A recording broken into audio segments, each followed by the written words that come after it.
What is the sum of all 4-digit numbers less than 2000 formed by the digits 1, 2, 3 and 4 where none of the digits is repeated?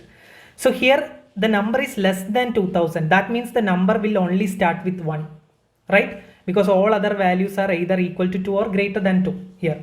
So only it can start with 1. So just check different possibilities here. So it can be 1, 2, 3, 4. It can be 1, 2, 4, 3. It can be 1, 3, 4, 2. It can be 1, 3, 2, 4. Right?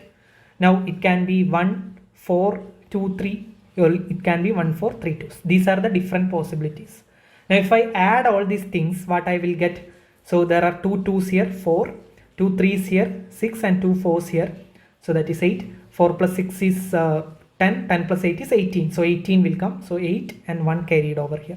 So this will also come 18 plus 1, 19. Again this will come 18 plus 1, 19.